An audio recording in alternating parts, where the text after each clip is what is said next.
కాంగ్రెస్ శ్రేణులపై ఆక్రోశంతో ఫ్లెక్సీలపై ప్రతాపం చూపించారు. కడుపు రగిలి రాయితో ఫ్లెక్సీలను చింపి సంతోషపడ్డారు. అదెక్కడో కాదు, మన సిద్దిపేట జిల్లా దౌలతాబాద్ పట్టణం నడిబొడ్డులో ఓ వ్యక్తి చేసిన విడ్డూరం. దౌలతాబాద్ మండల కేంద్రంలోని శివాజీ చౌరస్తాలో కాంగ్రెస్ పార్టీకి చెందిన ఫ్లెక్సీ వెలిసింది. ఇటీవల ఉమ్మడి మండల కాంగ్రెస్ పార్టీ సీనియర్ నేత, మాజీ ఏఎంసీ చైర్మన్ గొల్లపల్లి ఐలాపురం కనకయ్యను జన్మదిన వేడుకల సందర్భంగా కాంగ్రెస్ పార్టీకి చెందిన స్థానికులు కొందరు శుభాకాంక్షలకు చెందిన కటౌట్ ఫ్లెక్సీ రూపంలో వేశారు. ఇంతవరకు బాగానే ఉంది. గురువారం ఏమైందో ఓ వ్యక్తి దృష్టి ఆ ఫ్లెక్సీపై పడింది.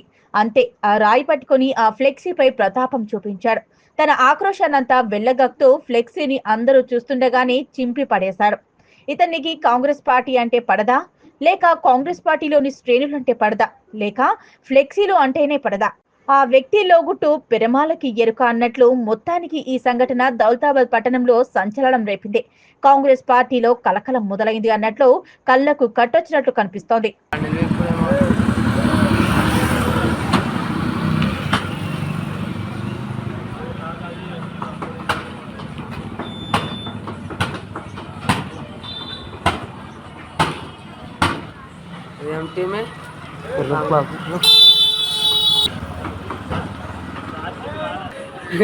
గట్టి కొట్టు కాలు